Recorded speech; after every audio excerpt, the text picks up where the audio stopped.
Hello, I'm Orkhan Amashov. Welcome to Context. Following a series of consequential developments succeeding the 26th of October parliamentary elections in Georgia, resulting in the ruling Georgian Dream Party winning the vote, relations between Tbilisi and the European Union have grown increasingly tense, with the sides constantly trading barbs over a range of issues, largely centered around the path chosen by this country.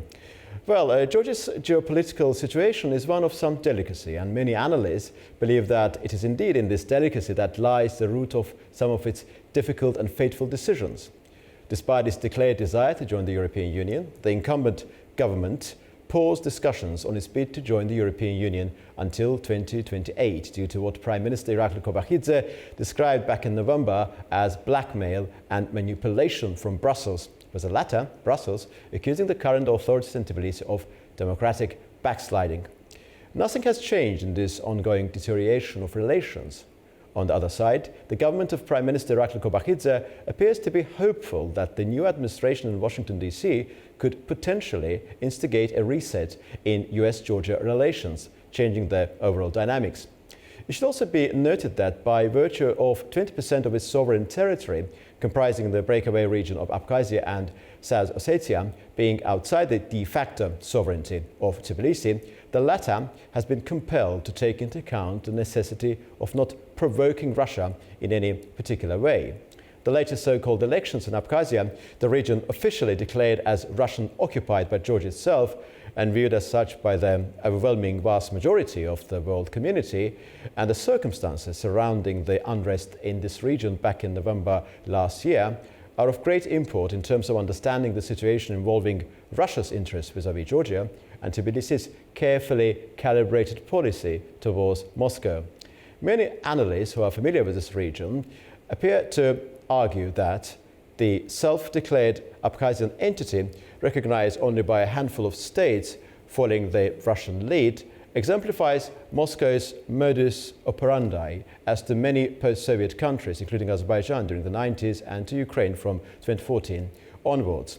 The conflict surrounding Abkhazia, for all of its peculiarities and distinct qualities, is perceived to be a quintessential example of Moscow stirring tensions between the central government in a former Soviet country and its autonomous region in the wake of the collapse of the Soviet Union, creating conducive circumstances to the emergence of a frozen conflict, with Russia itself positioned as an ultimate arbiter itself, using it as a leverage vis-à-vis the conflicting sides.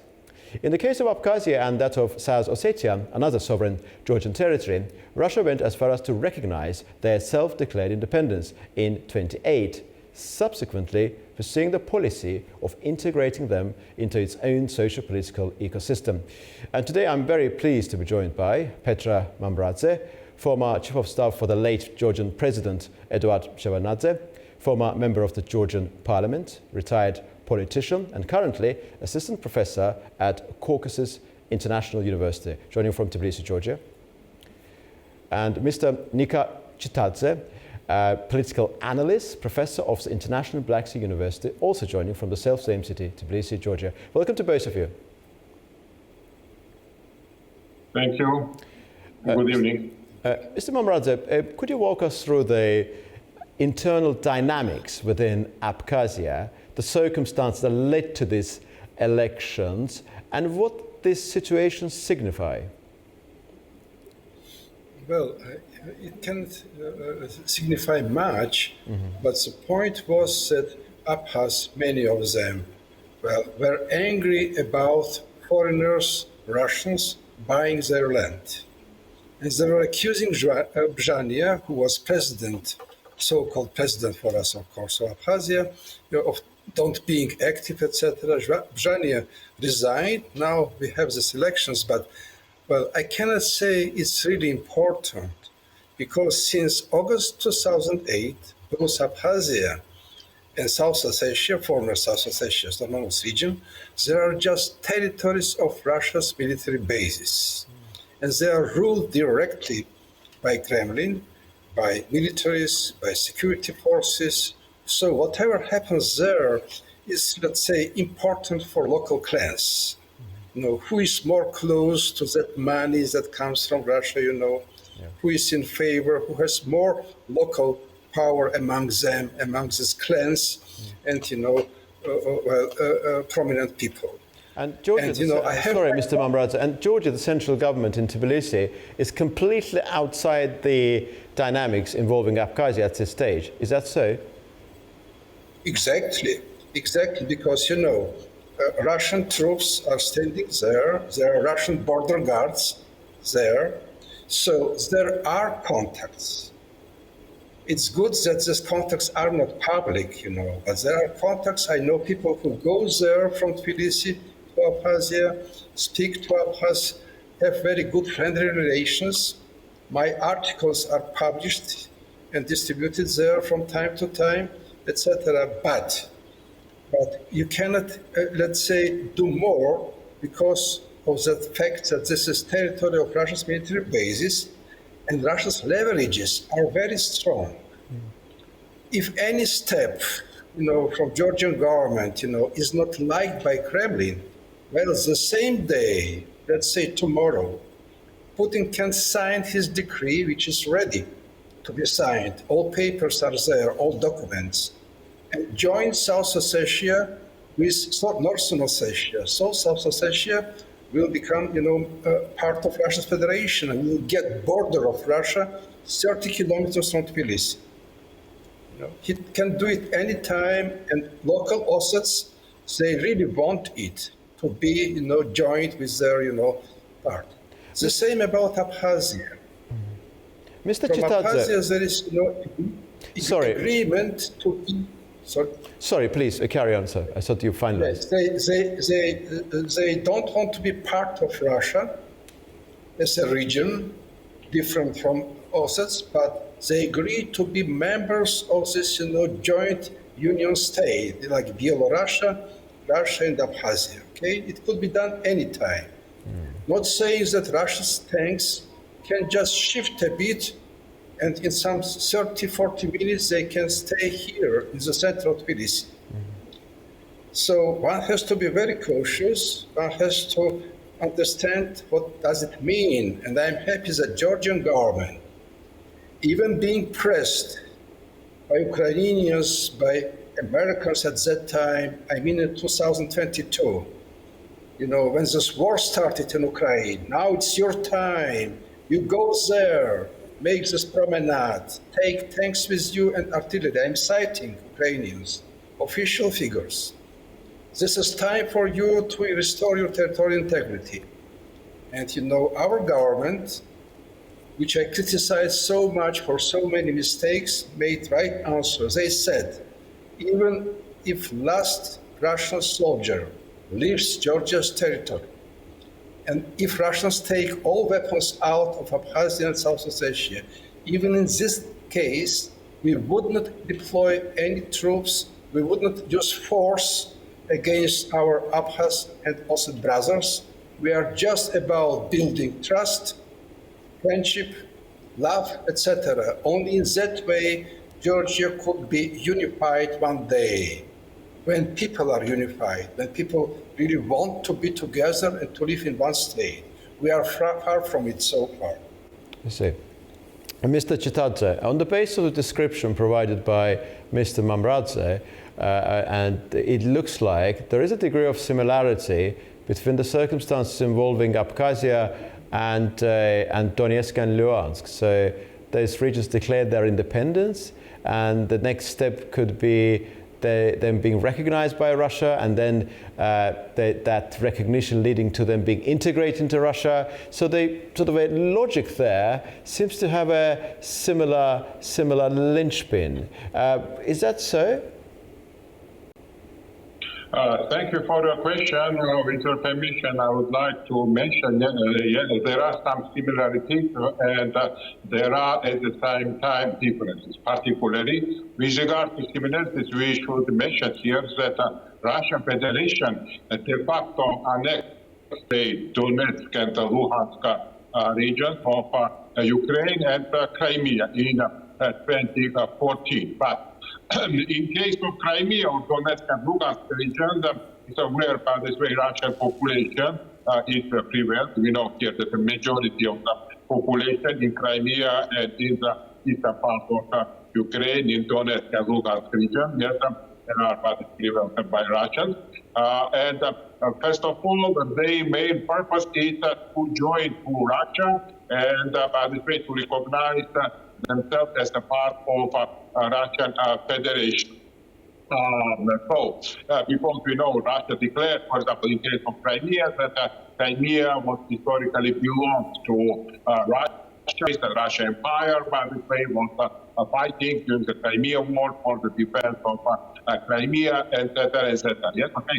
In this case, we have so-called irredentism, by this way. Okay? Irredentism, where concretely inhabitants of one territory want to be separated from the other territory, join the other country. Particularly, ethnic Russians from Donetsk, Lugansk, and Crimea want to be separated from Crimea and to join Russia, to be part of Russian Federation. In case of Abkhazia, it's a different situation. Similarity is that de facto, of course, Abkhazia also is annexed by Russia, not only occupied, when there are more than 4,000 Russian occupants, which are deployed on the territory of Abkhazia. And Abkhazia, you know, is a historic part of Georgia, because Abkhazia historically won't belong to the Caucasian kingdom, which existed in the ancient period, after it was Slavic, after since the 10th century, Abkhazia was a part of the unified Georgia, so not history. So, what I want to say, but Abkhazia, by the way, in this case, we have more the case of separatists, because Abkhazia, they have some claim to be the independent, despite the fact that they are very much dependent on Russia, particularly about 80% of the budget of Abkhazia is transport from the federal budget of the Russian Federation. But despite of it, Abkhazia, by the way, they want to underline the fact that it's the independent nation, and Abkhazia is independent, it does not belong to Russia, and they see their future not inside of Russia, but together with Russia on the base of the interstate relations. With regard to so-called South Ossetia, former South Ossetia Autonomous District, South Ossetia mostly, by this way, intends to be joined with North Ossetia and to be the part of Russia Federation. So there is a little bit a different situation from Abkhazia. But this is a reality. With regard to so-called elections which were held in Abkhazia, we know nobody by this way is default. Nobody has a pro-Georgian position. Yes, all of them by this way, first of all, want to prove their by this way, yes, a friendship relation with the Russia Federation. It's some fighting among all the mafia groups inside of Abkhazia, by this way. Now the Gumba who won the so-called election, yes, he was before vice president under the cabinet of Aslam Chani, who was the former so-called minister of Abkhazia.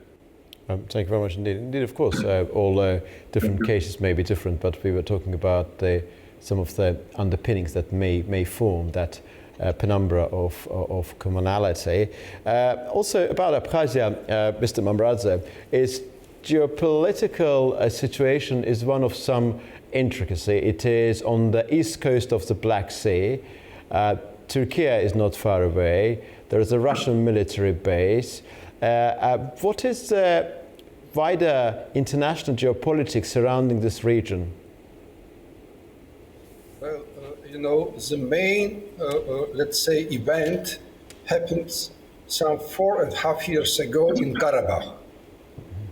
It was really a turning point, because first time, President Erdogan publicly declared that we and Azeris are one nation living in two states, and Turkey is going to help Azerbaijan to restore its territorial integrity, and this was done.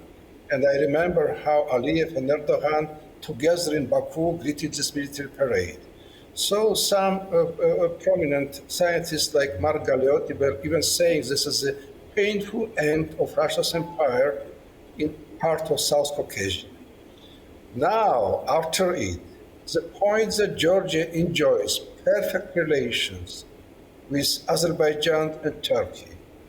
That was confirmed just, 2 weeks ago when our Minister of Foreign Affairs was there. and Minister of Foreign Affairs of Turkey stressed it. We have excellent relations, he said, with Georgia and Azerbaijan, and that's true.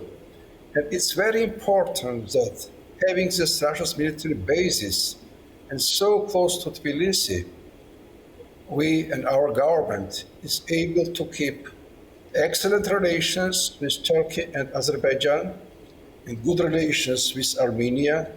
And perhaps, many people remember how Georgia acted during that war in Karabakh in 2020, and both parts agreed to meet and to exchange prisoners, maps, whatever, maps of minefields, etc.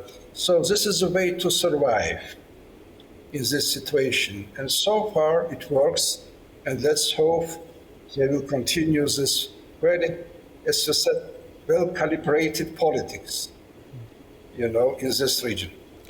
Mr. Chitadze, I would like you to reflect on the internal dynamics within the Abkhazia region on the basis of the interests of external actors, interests of Russia and also Turkey.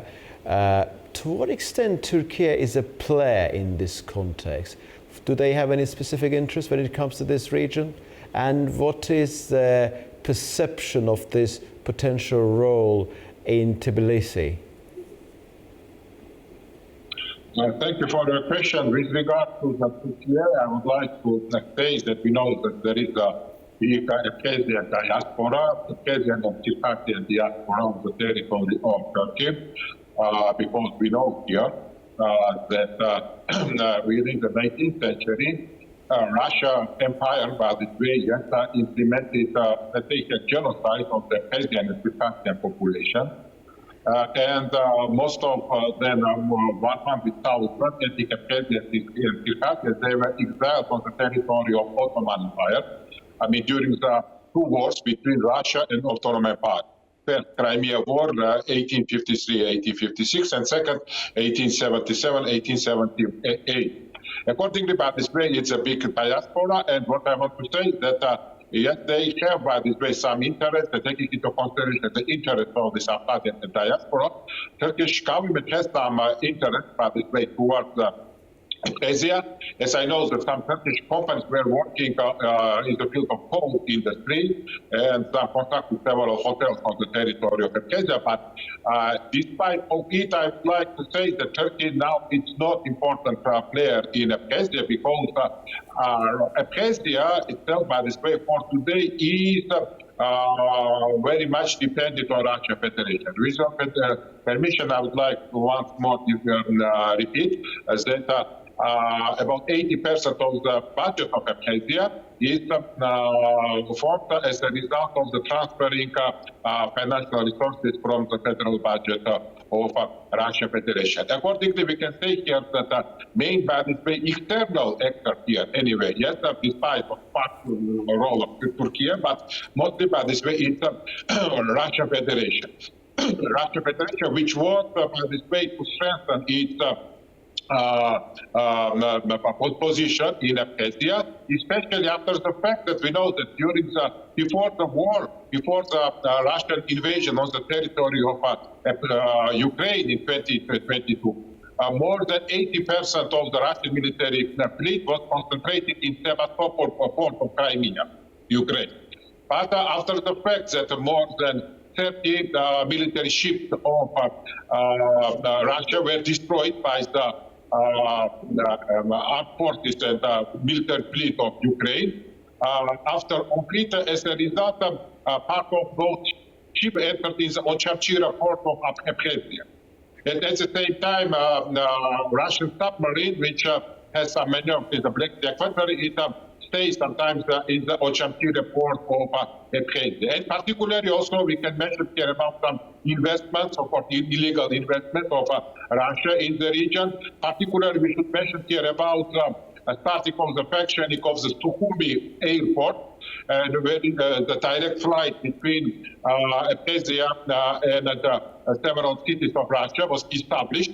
which represent, by the way, the violation of the principles of international law, particularly violation of the ICAO Convention, International Civil Aviation Organization Convention. This convention related to the sovereignty of airspace, by the way, was adopted long time ago in 1944. And at the same time, of course, with regard to the functioning of railway between Russia and Abkhazia, also contradict with the principles of international law, particularly principles of the territorial integrity of Georgia. Because we know that the Sukhumi airport, of course, and the movement of the planes, yes, it represents a violation of the airspace of Georgia and marine space of Georgia.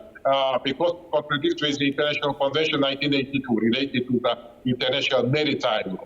This is the problem by this way. But reality here, we can take here that practically the only external player is the Russian Federation, and Abkhazia has no maneuver by this way. Yes, I mean, is outside world, despite the fact that Nicaragua and Syria Venezuela, by this way, we know. Yeah, and some non-EU, non-UN countries as well, which are not recognized themselves. They recognize that Georgian breakaway region. My last question to both of you, I would be most grateful for a very brief answer. Although the question itself requires a very long answer, I perfectly understand that. The relations between Georgia and the European Union are not really very positive these days, in particular after the 26th of October parliamentary elections. We know that the European Parliament adopted a non-binding resolution declaring the former president Salome Zurabishvili as legitimate president, describing the current authorities as, I think, self-proclaimed, and also this is one dimension. Another element there is that I think the relations with the Parliamentary Assembly of the Council of Europe also have deteriorated, with that credentials being ratified subject to conditions, which was not accepted by the Georgian delegation.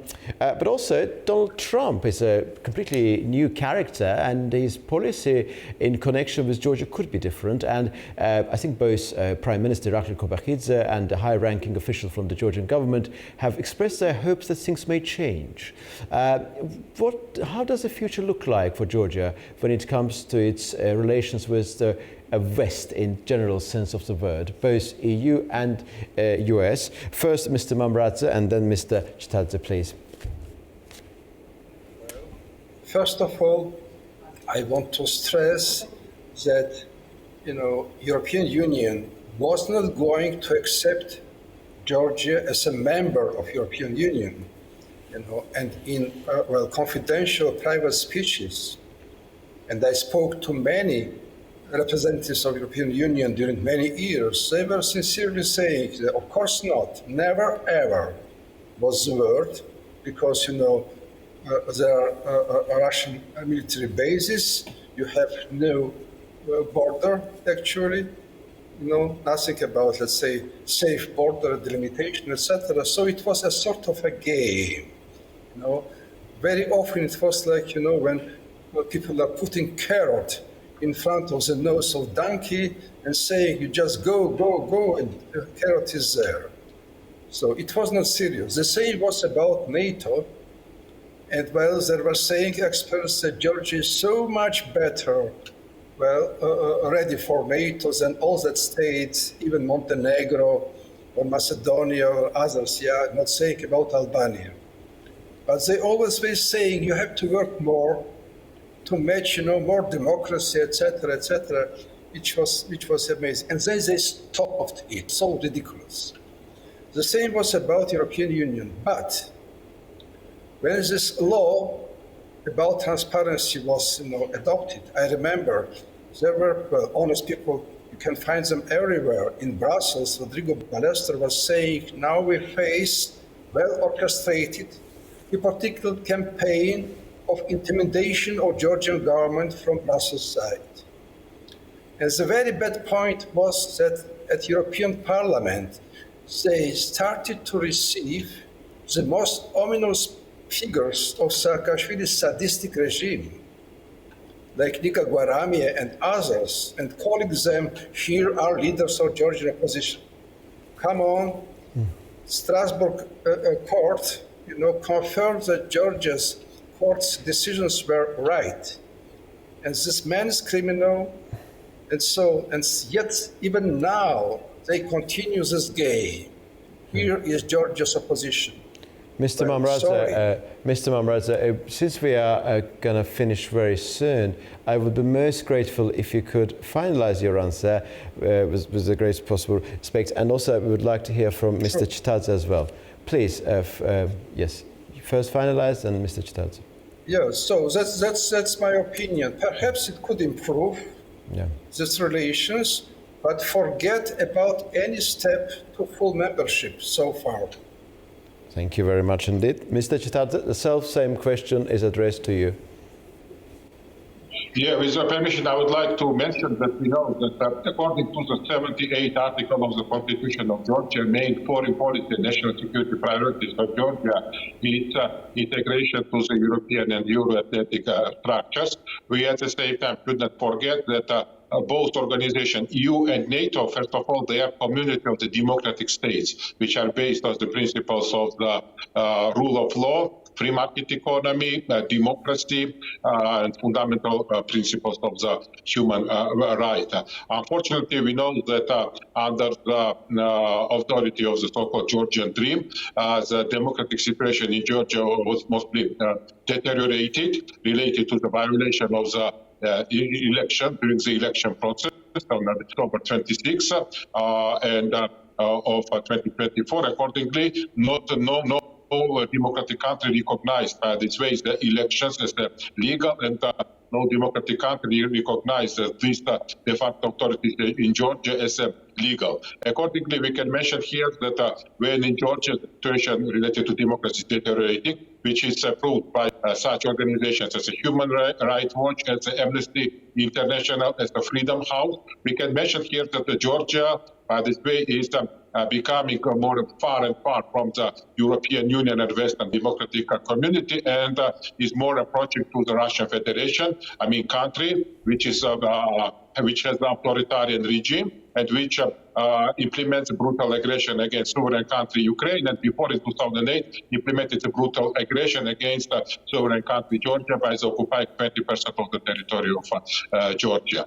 And accordingly, a situation will be more and more difficult in Georgia related to the development of democratic institutions or socio-economic development of the country, because of the deterioration of the relations between Georgia and EU. And now Georgia is becoming more and more isolated from the democratic West. Thank you very much to both of you. Indeed, it's I posed my last question and I realized that actually on the basis of the last question, we could have had a proper debate. Indeed, we interviewed a number of people on this subject. Some of them were saying that, yes, indeed, the last elections were not perfect, but they were much better than the previous elections. Many people were arguing, saying that these elections were viewed from the prism of geopolitical battle. Therefore, analysis made in relation to them are not perfect. We have heard lots of different divergent views, and I realized that when I asked my last question, I heard two different points of view as well. I very much hope that in the fullness of time we'll have an opportunity to continue this conversation as well. So grateful to both of you. Thank you very much. Thank you very much indeed. Today we discussed the latest so-called elections in the Georgian breakaway region, Abkhazia, with Mr. Petr Mamradze, former Chief of Staff for the late Georgian President Eduard Shevardnadze, former member of the Georgian Parliament, retired politician, who's currently Assistant Professor at Caucasus International University, and with Mr. Nika Chitadze, political analyst, Professor of the International Black Sea University. They both joined from Tbilisi, the Georgian capital. See you very soon indeed.